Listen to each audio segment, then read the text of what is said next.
Oh, enche-me, Espírito, oh, enche-me, Espírito, oh, enche-me, Espírito de Deus.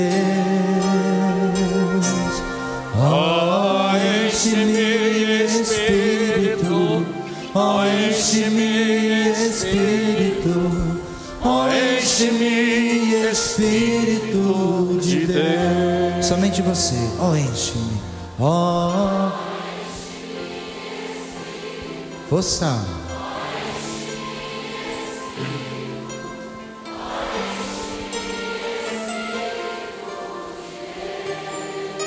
Sentando e cantando, oh,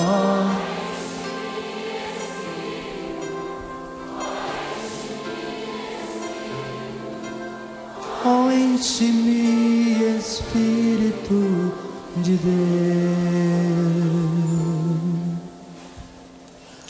Segunda carta de São Pedro, capítulo 2, versículos 9 seguintes. Segunda carta de Pedro, capítulo 2, versos 9 seguintes. Como é que São Pedro entende aquilo que nós estamos meditando nesse acampamento? Tudo me é permitido, nem tudo me convém.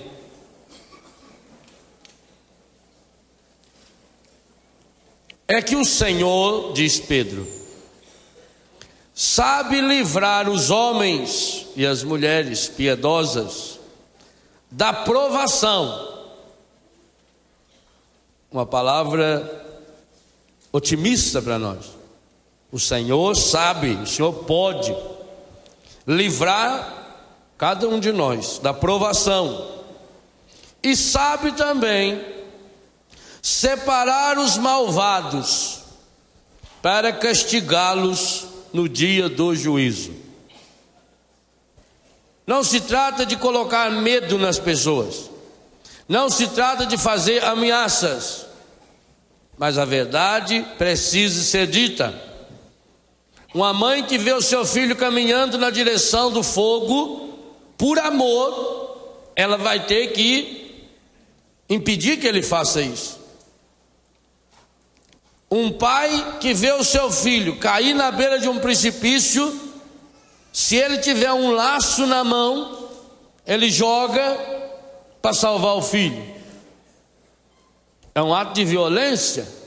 Imagine uma foto bem tirada disso, o pai laçando o filho, publicado na primeira página do jornal. Pai inescrupuloso, violento, amarra o seu filho como se fosse um bezerro domado. E podia falar, podia ficar o dia inteiro fazendo debate na televisão. Onde já se viu um pai amarrar um filho com um laço? Mas era o único jeito de sair de lá, era o único jeito de salvá-lo. Então não se trata de fazer aqui uma pedagogia do medo. Olha, se você não fizer isso, não. A palavra de Deus, ela é nua e crua. Jesus, ele é a verdade, e só a verdade liberta. Então está bem claro para nós que se deixamos nos levar pelo mal, vamos colher o castigo. Especialmente, aí vem um detalhe a mais, contra a primeira palavra que Paulo nos dizia no texto que meditávamos ontem à tarde: daqueles que não irão entrar no reino de Deus, em primeiro lugar estão os libertinos. O que são libertinos? São pessoas que pegam a sua liberdade e usam a liberdade para o mal. Especialmente os que, levados por suas paixões impuras,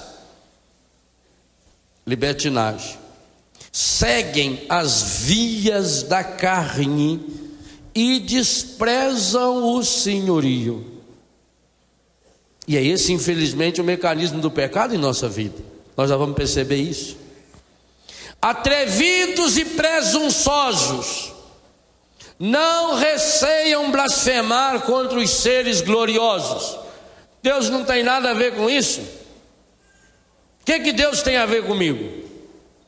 Enquanto os anjos superiores em força e poder não proferem contra eles sentença injuriosa perante o Senhor, como animais irracionais, por natureza destinada à captura e à ruína, estas pessoas que blasfemam contra o que não conhecem, olha a frase que Pedro usa, vão apodrecer na sua própria corrupção. É palavra muito pesada. A contragosto, Deus não quer. Receberão a paga da sua iniquidade. Quem são essas pessoas? Versículo 13. Fazem do excesso o seu prazer em pleno dia. Excesso de tudo. Excesso de comida, excesso de bebida, excesso de sono. Tudo que você faz em excesso, a pessoa não tem limite, falta temperança. Fazem do excesso o seu prazer. Na filosofia tem uma área que estuda isso e denomina isso chamado hedonismo. É a busca do prazer pelo prazer. E infelizmente, o prazer é aquele que rege a moral hoje. Eu como por prazer. Me dá prazer, eu como. O meu corpo é para eu usar prazer. E para eu ir à cata de prazer. O máximo prazer. Não me interessa o limite. Fazem do excesso do prazer em pleno dia. Antigamente algumas coisas vergonhosas faziam-se à noite ou no escuro. São nódoas e imundícies, entregando-se a seus prazeres quando se banqueteiam convosco. Versículo 14 é da gente arrepiar. Estão sempre espreitando algum adultério. Eu não sei como é que está em inglês, Ricardo. Espreitar algum adultério é a pessoa que fica dando um jeito de achar uma situação para pecar. São insaciáveis no pecar. Sabe o que eu percebo aqui? Muitas vezes esse texto é o meu retrato. O demônio, gente, quando ele pega uma área da nossa vida, enquanto ele não transformar você naquela merda que o padre Jonas falou ontem, foi ele que falou. Enquanto não transformar a gente naquilo, ele não dá sossego. Aqui, ó, não fica pensando aqui nos outros, não. Olha para esse texto e pensa para você. Será que eu não estou assim? Será que eu não estou fazendo do excesso o prazer, o meu prazer? Eu não estou comendo demais, eu não estou bebendo demais, não estou dormindo demais. Ir na igreja em excesso. Se eu deixo a minha obrigação, se eu deixo o meu serviço, deixo a minha obrigação de pai, de mãe, estou me intocando dentro da igreja só para esconder? É excesso, está errado. O que me leva a fazer o que eu faço? São nódoas. O que é nódoa? Aquela mancha que você come, vai manchando a roupa. Imundícies. Imundícia é sujeira mesmo, entregando-se aos seus prazeres quando se banqueteia. Estão sempre espreitando algum adultério. São insaciáveis no pecar. Seduzem aqueles que são inconstantes e têm o coração exercitado na avareza. São destinados à maldição. Deixaram o caminho reto para se desviarem pelo caminho de Balaão. Balaão é aquele profeta que a mula conversou com ele. É muito jóia o texto de Balaão. Ele não vê Deus, a mula está vendo. Versículo 17: essa gente são fontes sem água, não vale para nada. Nuvens impelidas pelo furacão, só aparência, mas destrói. Espera-os a escuridão das trevas, vociferando discursos pomposos e vazios. Eles sabem falar muito bem. Aliciam nas paixões carnais e na libertinagem aqueles que há pouco escaparam dos que vivem no erro. Prometem-lhes a liberdade, enquanto eles mesmos continuam escravos da corrupção, pois cada um é escravo de quem o domina. Prometem a liberdade, enquanto eles mesmos continuam escravos da corrupção, pois cada um é escravo de quem domina. Versículo 20: de fato, se pelo conhecimento de nosso Salvador e Senhor Jesus Cristo escaparam uma vez da contaminação do mundo, então aqui não está falando de gente que não conhece Deus, está falando de nós. Mais grave ainda: mas novamente se deixam enredar e por elas são dominados. A volta do primeiro amor, que ontem de manhã nos era cobrado através do Apocalipse capítulo 2. Você que um dia já fez a experiência de nosso Senhor e Salvador, e interessante que Pedro usa os dois termos, Senhor e Salvador. Salvador é quem foi salvo, Senhor é quem segue. Então é alguém que já fez uma experiência. Não trata-se aqui de gente que nunca ouviu falar, não. Está se falando aqui de padre, de leigo, de consagrado, de jovem, de adulto, que já tiveram uma experiência com Deus, mas que está fazendo tudo isso aqui que ficou para trás. Está vivendo uma vida errada, está vivendo uma vida de farisaísmo, de fingimento. Escaparam uma vez da contaminação do mundo. Significa, se cada um de nós tiver a coragem de pegar a vida e botar na mão, vai perceber quantos pecados a gente já fez que a gente já merecia estar morto. Ah, fulano está com AIDS, e aí começa a falar dele. Já pensou se você a primeira vez que tivesse pecado se contaminasse também? Há um livro aí, depois da primeira viagem, escrito por uma menina chamada Valéria, não sei das quantas, que ela teve uma relação sexual na vida com um namorado que ela amava profundamente, perdeu a virgindade, e no dia que perdeu a virgindade se contaminou com o vírus da AIDS, e namorava o rapaz já há algum tempo. Não é uma moça promíscua, não é alguém que saiu por aí brincando de camisinha e outras coisas. Primeira relação que teve e se contaminou. Então aqui está dizendo exatamente a palavra contaminação. Escaparam uma vez da contaminação do mundo. Quantos erros a gente já fez, quantos pecados a gente já cometeu, que se a gente fosse pego, que vergonha alguém ficar sabendo, a gente cometeu aquele pecado. Mas mesmo assim, se deixaram novamente enredar e por elas são dominados. O pecado começa dizendo que vai deixar a gente livre. Eu vou voltar nesse versículo 19. Eu quero ler inteirinho esse texto para você pegar o contexto maravilhoso que Pedro está nos falando, de coisa muito séria. Enredar por ela foram dominados. Começa com a liberdade e depois é dominado pelo pecado. No fim, estão piores do que no começo. Você, meu irmão, você, minha irmã, se nós começarmos a deixar o pecado dominar a nossa vida, que pecado? Qualquer um. Vai cair lá o quê? Olha, isso é um gambá.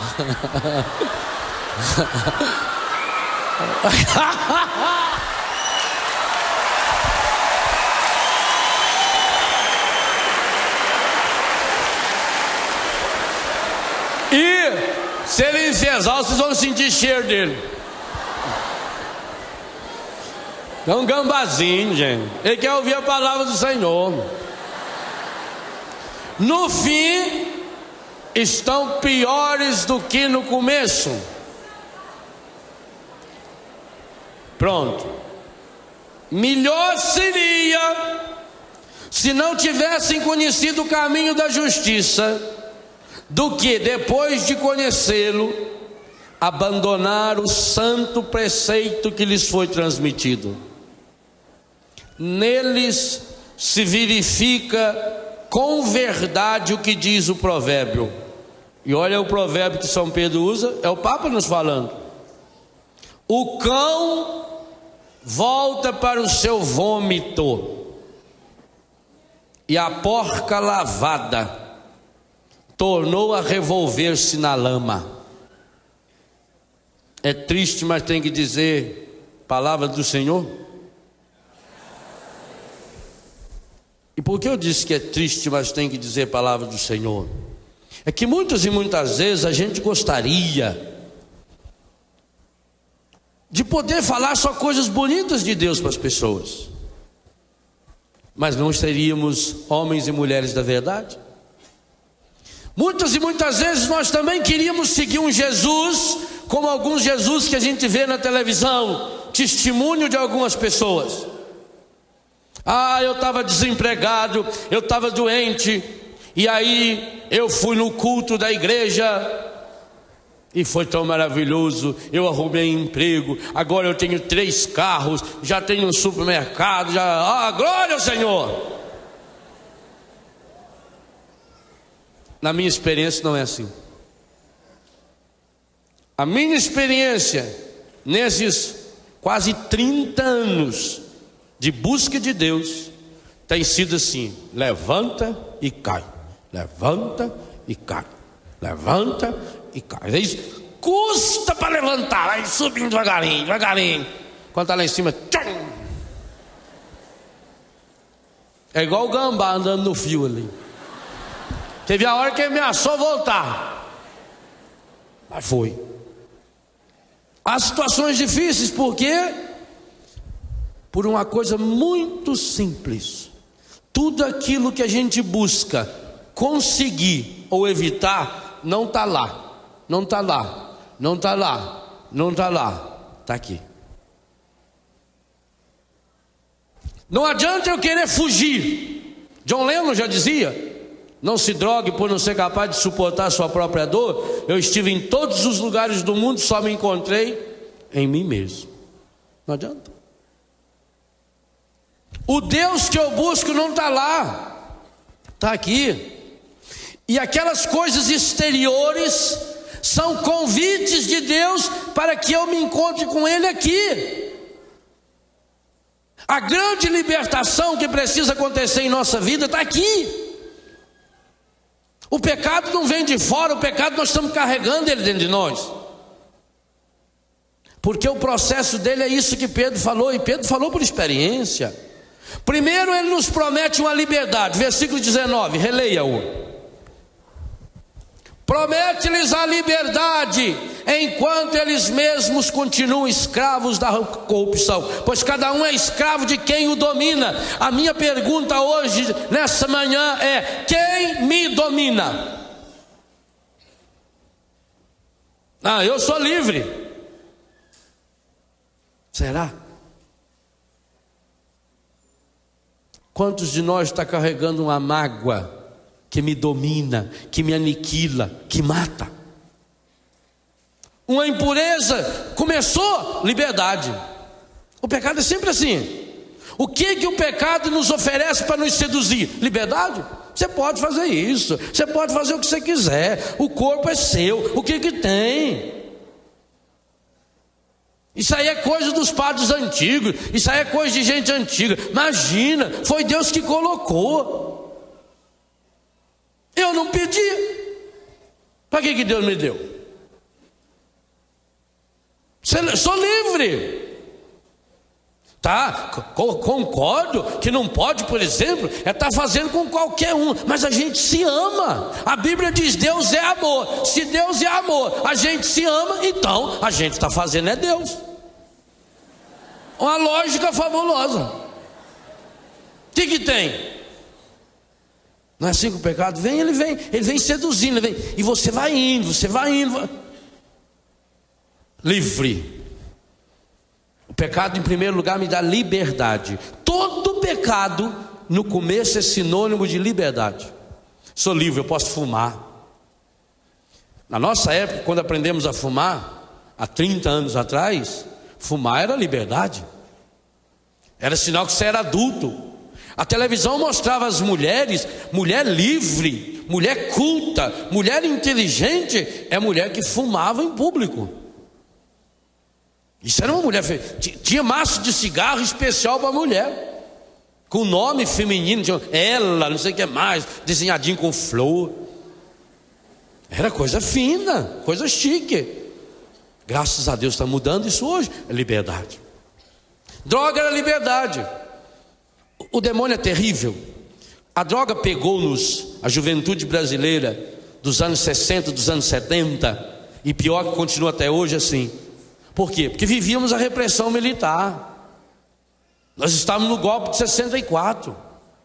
Então tudo era proibido. Aí vinha a droga como liberdade. Fumar maconha significava ser de esquerda. Então a gente usava aquelas camisetas, como hoje, camiseta de Jesus, faixa de Jesus. A gente usava aquelas camisetas com Che Guevara desse tamanho. Rei que endurecer pelo sim perder a ternura jamais. Era livro de cabeceira. Nuestra luta em Sierra Maestra, Diário de Che na Bolívia. Isso eram os livros que a gente lia. A gente andava embaixo do braço com aquilo, que era revolucionário. Usar camisa vermelha era ser revolucionário. Como hoje vocês usam boné até dentro de casa, que até hoje eu não entendi para quê, porque não chove, não está dando sol aqui, não para que usar boné. A gente usava aquelas boinas do Che Guevara. Isso era ser revolucionário. E aí se reunia para escutar Bob Marley, os Beatles, Raul Seixas, Paulo Coelho, que compunha junto com Raul Seixas. E fumar maconha.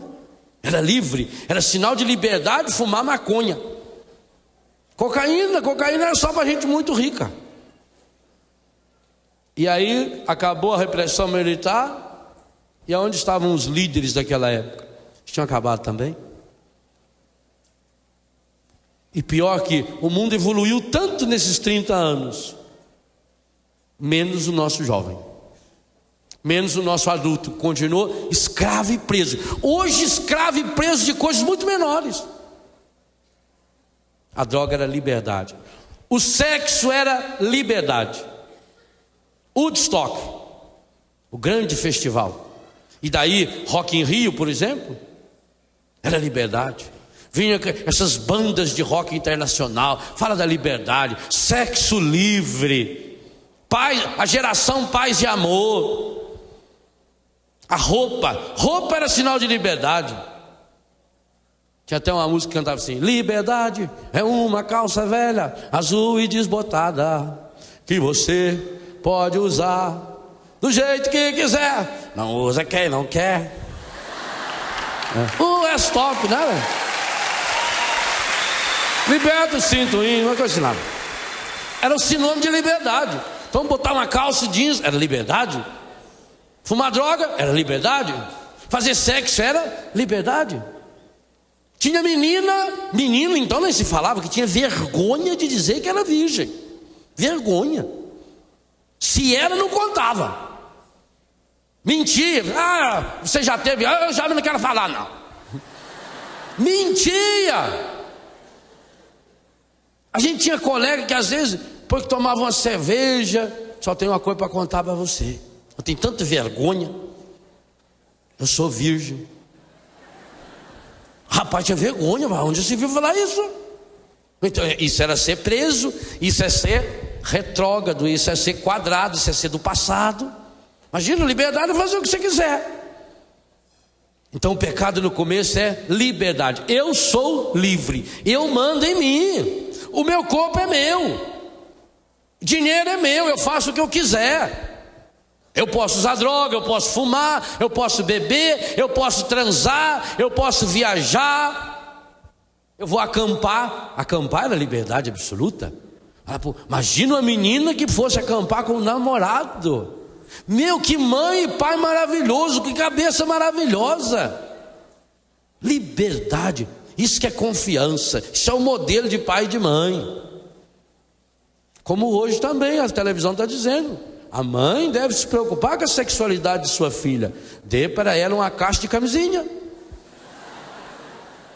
Isso é liberdade.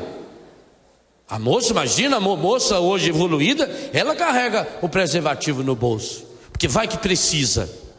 Ela tem que estar preparada, ela tem que estar antenada. Liberdade. Só que isso que é liberdade, em muito pouco tempo, São Pedro acabou de dizer, vai se tornando uma prisão. E isso você sente em você? Era liberdade chegar lá e comprar uma revista pornográfica. Pornográfica não, porque naquela época não existia revista pornográfica. Existia revista que se conseguia olhar de gente grande escondida, que aparecia, por exemplo, só de mulher também. Ainda bem, porque hoje em dia você chega nas bancas assim, para comprar um jornal, você tem que tapar os olhos, que tem homem pelado, mulher pelada, homem, mulher com homem, mulher com mulher, cada coisa minha doida, travesti, tem tudo.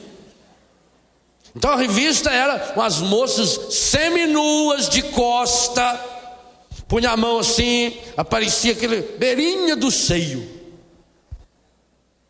Às vezes de costa aparecia o contorno da nádega, mais nada. Isso eram as revistas que existiam.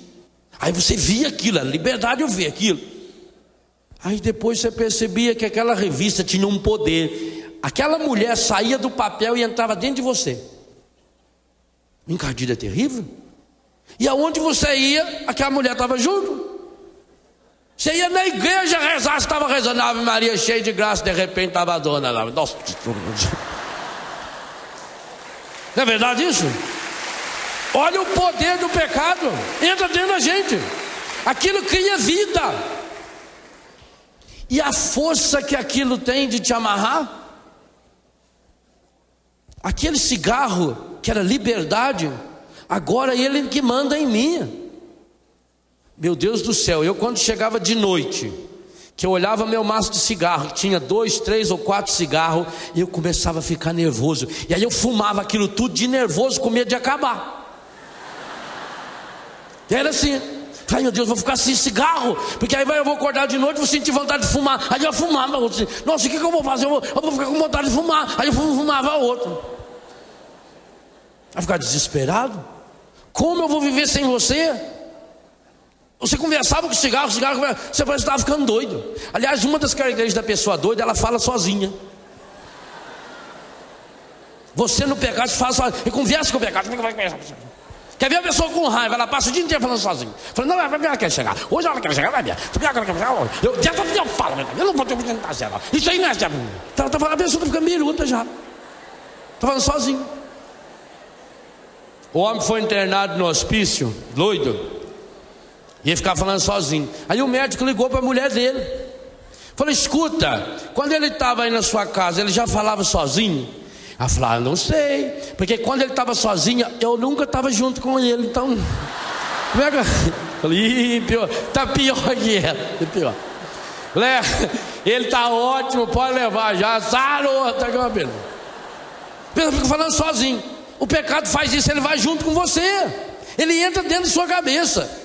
Como é que aquela mulher sai da revista e entra dentro da minha cabeça? Como é que o cigarro me domina? Parece que o cigarro está falando, vou fumar você, vou fumar você. Como é que aquilo me prende? Não tem nada, não tem nem a linha do peixe. E aquilo atrai você. Então você começa a perceber que aquela liberdade que você tinha fora, ou mostrar para fora, não é? Eu mostrar para os outros que eu tenho poder, que eu sou dono de mim, eu fumo. Mostrar para os outros que eu posso usar meu cabelo como quiser, que eu posso encher eu de brinco, enfiar brinco dentro do nariz, na sobrancelha, na língua, no umbigo, no peito, do lado. Eu sou livre. Aquilo que é liberdade para fora, com o tempo vira prisão interior. E aí eu começo, não, eu não quero mais, meu Deus, eu não quero mais fumar. Mas o cigarro está dizendo, eu quero fumar você. Você acabou com o meu colega, não foi? Porque você pega um cigarro que você acaba com ele. Aí o outro cigarro fala, você vai ver, você acabou com o meu colega, eu vou acabar com você. E cada cigarro que você acaba, ele fala, você acabou com 2 colegas meus, vou acabar com você 2 vezes, vou acabar com você 3 vezes. E começa uma briga de cigarro com você. E ele consegue acabar com a gente. A sexualidade linda e maravilhosa, não tenha dúvida, gente. Foi Deus que fez. Por acaso Deus fez alguma coisa feia? Agora, sabe o que é uma pena? Porque eu nunca vi nenhum programa de televisão, nenhum filme, nenhuma novela que nem a filmagem da mulher mais linda do mundo, Ana Paula Arósio, que a mulher é bonita demais. Eu vi ela esses tempos no aeroporto, gente do céu. A Ana Paula é daquelas mulheres que você não quer ver, mas o zóio vai sozinho.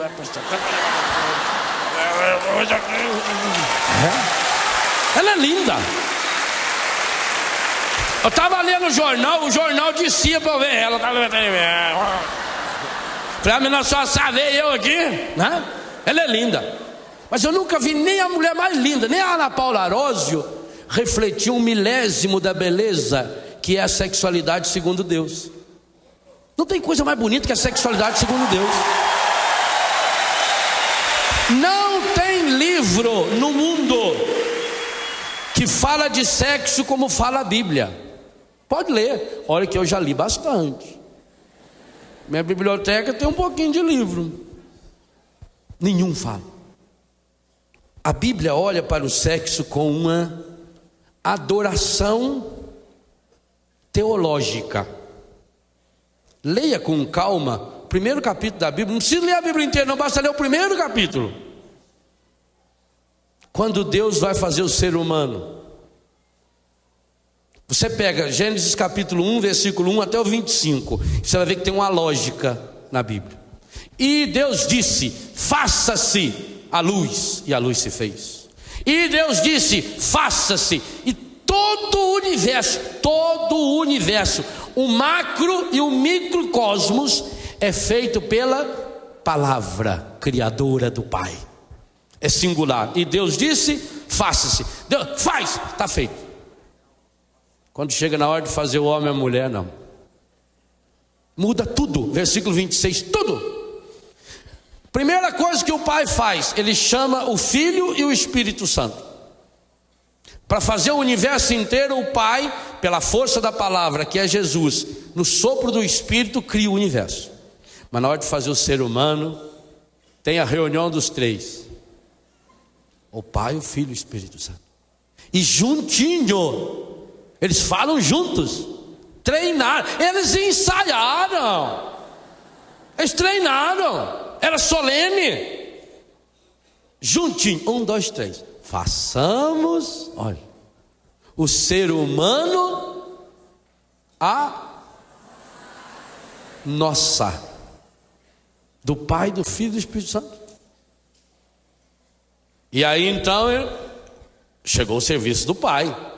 O Pai é o Criador. Então o Pai, olhando para o Filho, não foi o que nós ouvimos o Padre Jonas ontem nos recordando? Que o Pai nos fez para presentear o Filho. O Pai, olhando para o Filho, o modelo é Jesus, ele foi modelando com a mão o ser humano, o homem do barro, a mulher da costela, só para dizer isso, que ele foi modelando. E o Espírito Santo, o hálito que ele põe é a conclusão, o ruá. Olha que coisa linda. A decisão é em conjunto, treinado. É o jogral, o primeiro jogral da história está aí na Bíblia. Façamos o ser humano a nossa imagem e semelhança. E aí o Pai, olhando para o Filho, ele vai modelando com a mão. E depois ele joga o Espírito. O ser humano é feito pela mão do Pai. O modelo é o Filho, a imagem visível do Deus invisível, na força criadora do Espírito Santo. E quando termina de criar o homem e a mulher, Deus muda de novo a lógica. Peguem de novo a lógica da Bíblia. E Deus fez as plantas que produziam sementes, que produziam frutos segundo a sua espécie. Árvore, você planta, nasce árvore. Lá em casa eu tenho 22 pés de flamboyant, levei no bolso. Fui na casa da minha mãe em Ribeirão Preto, tinha um flamboyantzinho em frente à casa dela. Apanhei a semente, levei no bolso a semente. Fico lá plantando, igualzinho. Eu tenho lá em casa, já está desse tamanho assim, quase um palmo, um pé de flamboyant, que a semente eu trouxe de Israel. Quando a gente sai do Egito e entra em Israel, primeira coisa que tinha do lado esquerdo, um pé de flamboyant maravilhoso. Fui lá e apanhei. Já está desse tamanho assim. E no meu bolso, igualzinho. Se Deus quiser que continue crescendo e dê flores, vai ser igualzinho. Porque árvore, você planta e nasce árvore. Lógica da criação dos animais. E Deus fez animais que se reproduziam segundo a sua espécie. Lá em Betânia nós temos animais de raça pura. É muito importante os animais para que os nossos filhos e filhas cuidem deles e vão percebendo que cada um é único. Então a gente cria galinha, vaca, tem um monte de bicho lá em casa. Os cachorrinhos. Tem os filhotes do chuvisco lá agora, belezinho. Igualzinho, a mãozinha igualzinho. Por quê? Animais reproduzem segundo a sua espécie. Aí chega na hora do ser humano. Deus fez o homem e a mulher.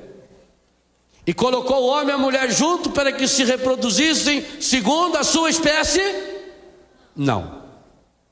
Essa mudança é estupenda. O homem e a mulher criados por Deus não vão reproduzir seres segundo a sua espécie.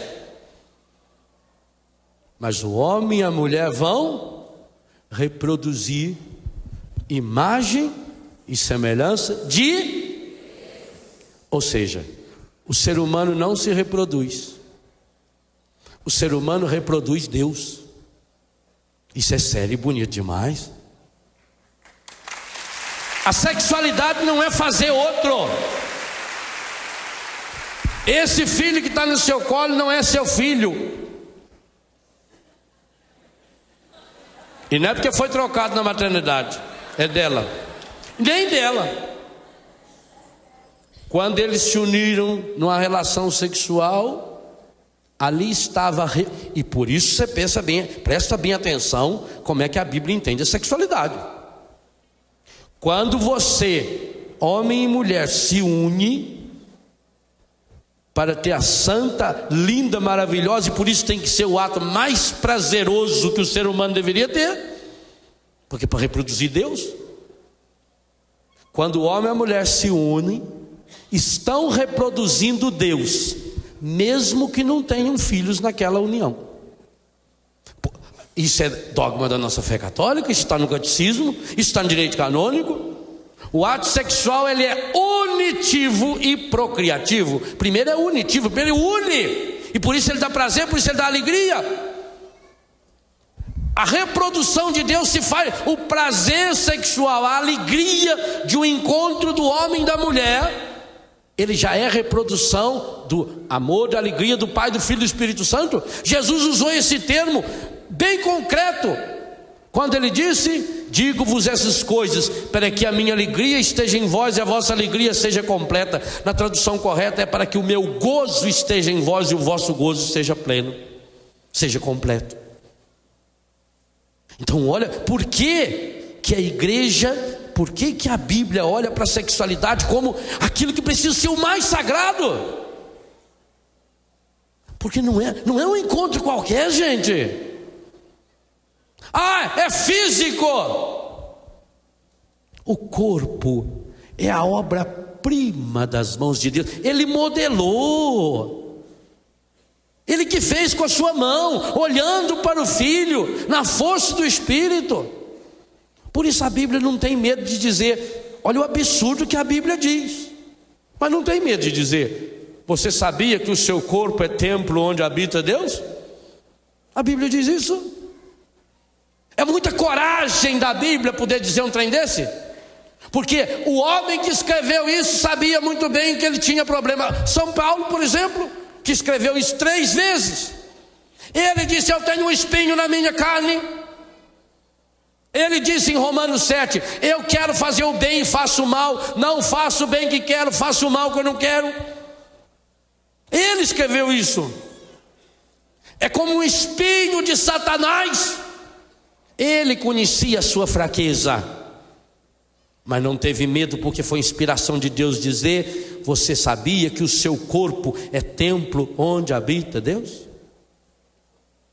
Mas o que o pecado fez? Inverteu. Grave bem essa frase que eu vou dizer agora e tenta entender. O corpo é o órgão do Espírito Santo. Por quê? Foi Deus que fez, olhando para o Filho, o Pai fez no poder do Espírito. Então é o órgão do Espírito Santo. Meu corpo é templo do Espírito Santo. Portanto, o corpo é o órgão do Espírito para dominar a natureza. Não é isso que a Bíblia diz? Deus cria o homem e a mulher, crescer e multiplicar. Não é crescer no sentido de ficar grande e fazer filho, não. Porque Adão não era nanico, Adão não era criança. Só se Adão fosse anão para falar crescer e multiplicar. Crescer é expandir-se, crescer psicológico, afetivo, espiritualmente, multiplicar os seus talentos. Dominai a terra, dominai a natureza. A natureza é obra que o ser humano com Deus ajuda a criar. Por isso que ela geme e sofre, esperando ansiosamente a liberdade dos filhos de Deus. Então, o corpo é o órgão, o instrumento do Espírito Santo. O corpo pertence ao Espírito Santo. Grave a frase: o corpo é o órgão do Espírito Santo para dominar a natureza. Mas quando nós deixamos o pecado tomar conta da nossa vida, como nos lembra São Pedro, acontece a inversão. O corpo, que é o órgão do Espírito Santo para dominar a natureza, se transforma no órgão da natureza para dominar o Espírito Santo. Olha que coisa terrível que o pecado faz. O seu corpo é um órgão do Espírito Santo para dominar a natureza. Pelo pecado, o meu corpo vira um órgão da natureza para dominar o Espírito. Então eu digo: eu queria tanto ser livre, mas eu não consigo. Eu queria tanto ir rezar, mas eu tenho que fumar maconha. Eu queria tanto viver a castidade, mas eu sinto essa força me puxando para o sexo. E não preciso nem estar com as pessoas. A página da revista ganhou vida, e você vai lá no banheiro tomar banho com a porta fechada, e o corpo que você está lavando, instrumento, órgão do Espírito Santo para dominar a natureza, pelo pecado se torna um órgão da natureza, sem domínio, sem controle, para dominar o Espírito. E já percebeu que isso vai acontecendo comigo, com você? O nosso corpo domina o nosso espírito. Quero rezar, mas estou cansado. Quero fazer jejum, o meu corpo é órgão do Espírito Santo, então eu determino no Espírito Santo: eu preciso fazer jejum, eu preciso fazer penitência, eu preciso fazer mortificação. Mas como eu estou alimentando a natureza, e a natureza é burra, a natureza sem o Espírito Santo é burra. O meu corpo sem o Espírito Santo, ele não passa de um corpo qualquer, pior do que um animal, porque o animal só faz sexo, por exemplo, se estiver no cio. O ser humano não. O ser humano, quando deixa-se dominar pela natureza, ele se torna pior que o animal. Por quê? Porque ele não foi feito para a natureza, ele foi feito para dominar a natureza. O meu corpo é o receptáculo do Espírito.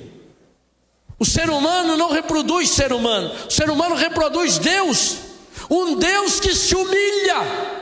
Jesus não se humilhou, o verbo de Deus fez carne e habitou entre nós. Não foi pura e simplesmente na encarnação do verbo que Jesus, a palavra eterna de Deus, se fez gente.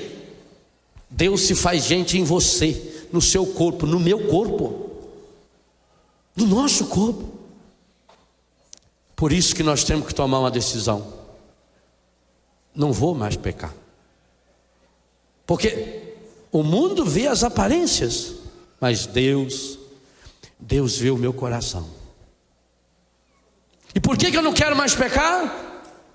Porque esse Deus que vê meu coração, Ele sonda. Sonda é um aparelho que vai lá no cerne e vê por dentro. Ele sonda com o evangelho de ontem, compaixão. Ele sofre comigo.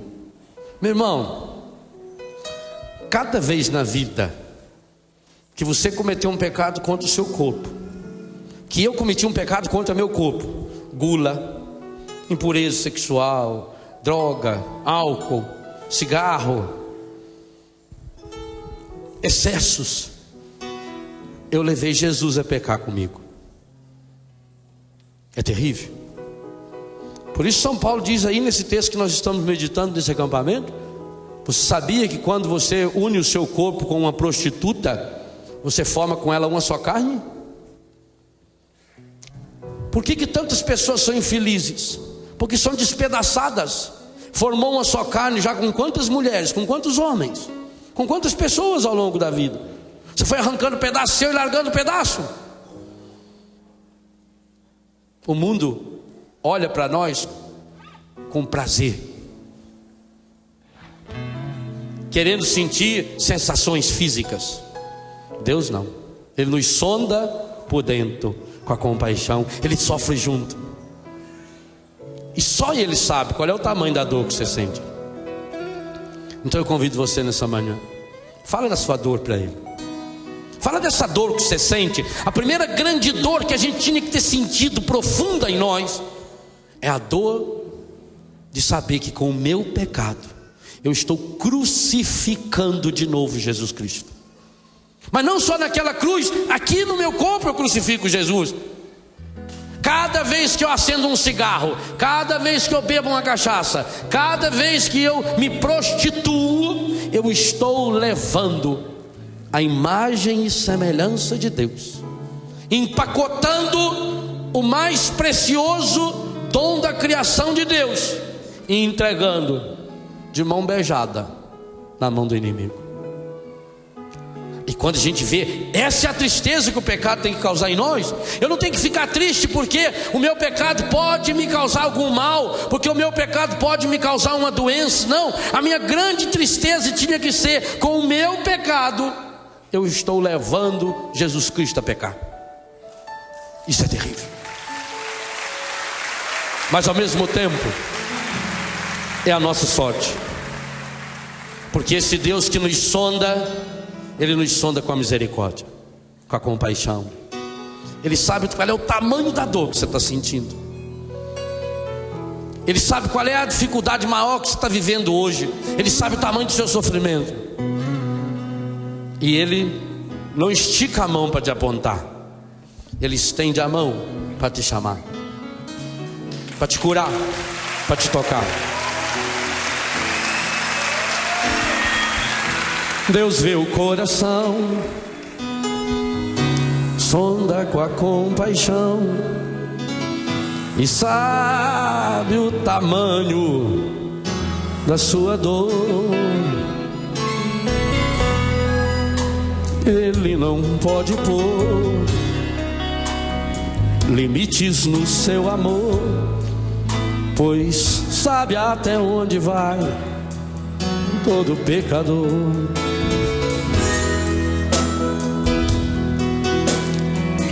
Lágrimas são suor das almas que lutam só.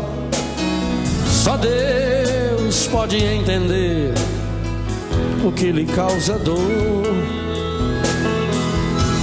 Pensa no seu Senhor recorra ao seu amor e creia, Ele é fiel, justo é o seu amor. Pare de se maltratar, não queira aos outros culpar. Nesse domingo diga, por hoje não. Forte, por hoje eu não vou mais pecar, e senda a sua mão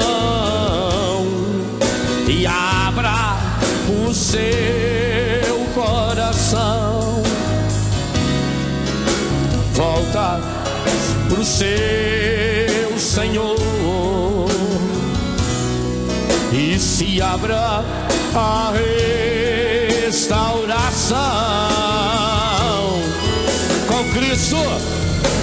Diga isso com toda a força para quem está do seu lado. Todas as barreiras passar, sejam eles quais forem, todo o pecado vencer. Hoje é o dia, um novo homem vai nascer. Eu quero ser esse novo homem. Eu quero ser essa nova mulher. Eu quero que o meu corpo volte a ser instrumento do Espírito Santo para dominar a natureza. Eu não quero mais que o meu corpo seja um instrumento da natureza a dominar o espírito, a abafar, a afogar, a expulsar, a estragar o Espírito Santo da minha vida. Não quero mais.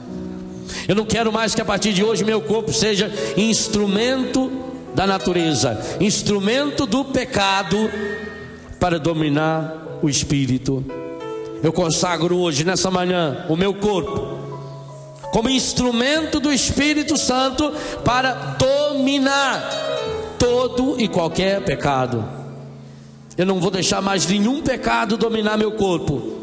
Eu não vou deixar mais nenhum pecado usar meu corpo como instrumento para dominar o Espírito Santo, para afogar o Espírito Santo. Hoje eu tomo essa decisão. E tomo essa decisão confiando nesse Deus que olha para mim, que me enxerga com compaixão, com misericórdia. Tá certo, Senhor. Isso que São Pedro falou hoje é de mim. Eu tenho sido esse cachorro que volta ao vômito do pecado. Eu tenho sido pior que esse porco que depois de limpo volta a sujeira, a lama, ao chiqueiro da droga, da pornografia, do ódio, das brigas, do sexo vivido do jeito errado, na hora errada, com a pessoa errada. Por isso hoje, Senhor, eu quero renunciar esse espírito de libertinagem que envolve todas as áreas da minha vida, porque pega a minha liberdade de querer, de poder, de agir e transforma numa obediência cega, numa escravidão. Hoje eu não quero, Senhor, mais que meu corpo seja órgão e instrumento do pecado. Eu não quero acreditar mais, Senhor, que eu carrego o pecado no meu corpo, mas que o pecado só toma conta do meu corpo quando eu me deixo dominar por ele. Hoje eu decido, Senhor, eu quero ser um jovem, um padre, um homem, uma mulher cheia do Espírito Santo. Eu renuncio, Senhor. Eu renuncio todas essas imundícies, essa nódoa, Senhor, que está aqui no meu coração. Essa nódoa, Senhor, é uma marca, é uma mancha que faz muitos anos que eu estou carregando, desde a infância, Senhor. Essas bobagens eu aprendi a fazer na infância, Senhor. Eu era ainda uma criança, Senhor. me enganaram. Eu fui de bobo, Senhor. Aí eu fiquei com medo de confessar, eu fiquei com medo de contar para alguém, Senhor. Eu comecei a ficar com vergonha. E aquela pessoa ia outras vezes me usando, Senhor. E hoje eu carrego em mim essa nódoa.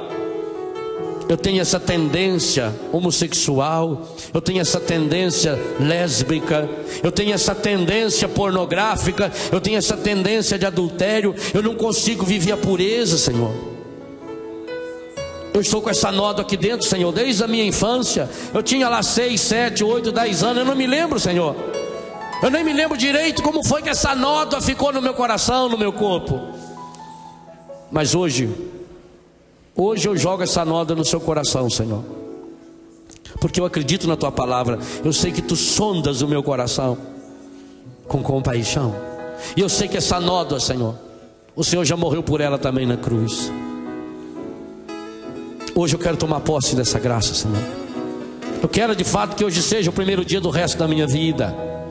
Essa nódoa, Senhor, que o cigarro deixou no meu pulmão, todos esses anos que eu fumei, hoje eu sofro, Senhor, com essa nódoa no meu pulmão, na minha garganta.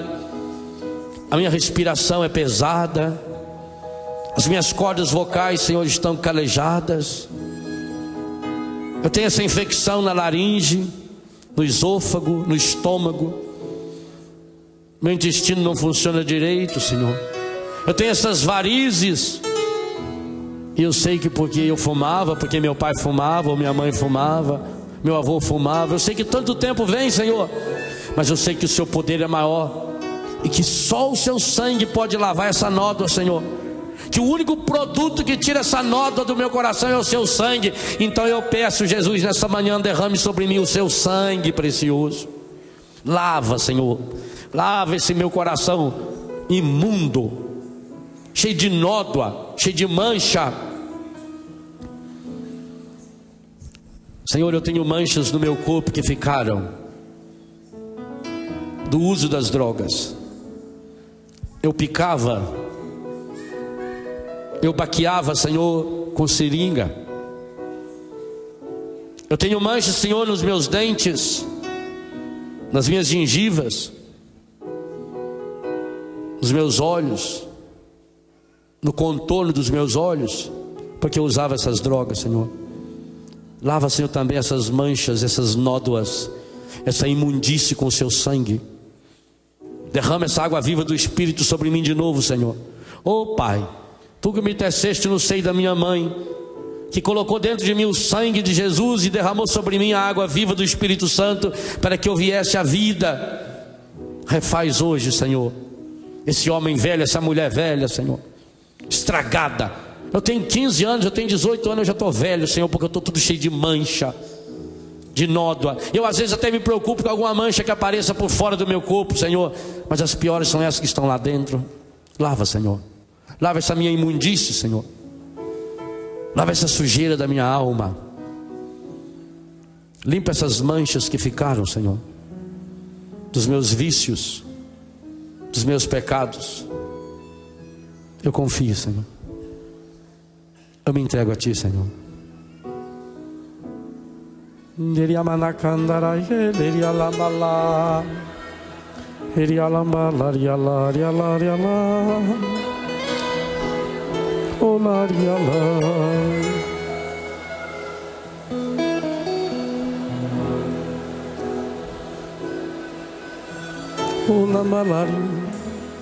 Fale para Deus as suas manchas, as suas nódoas, e deixe que de fato Ele purifique, Ele limpe com o seu amor, com essa água viva do Espírito Santo.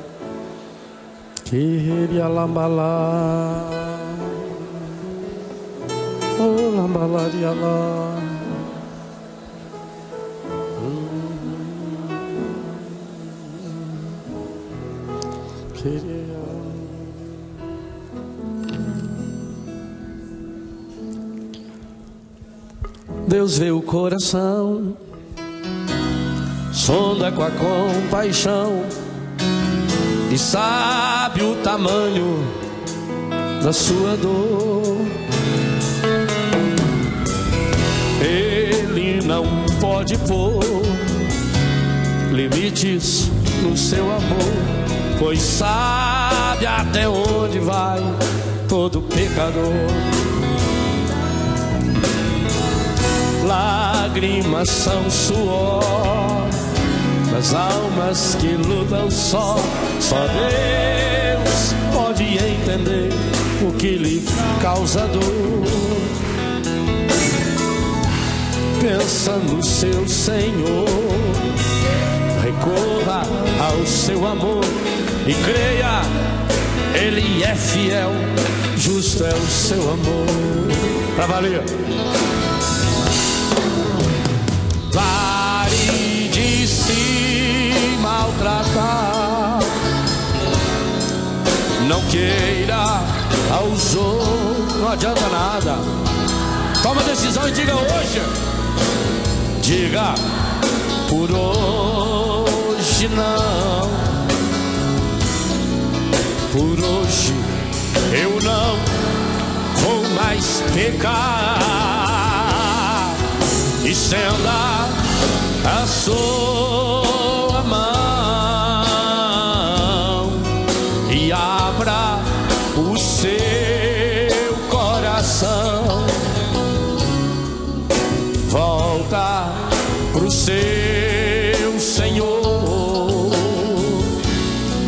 e se abra a restauração de verdade com Cristo. Por pior que pareça ser, por mais difícil que seja, todas as barreiras passar, qualquer um deles, todo o pecado vencer. Hoje é o dia, um novo homem, uma nova mulher, novo padre vai nascer.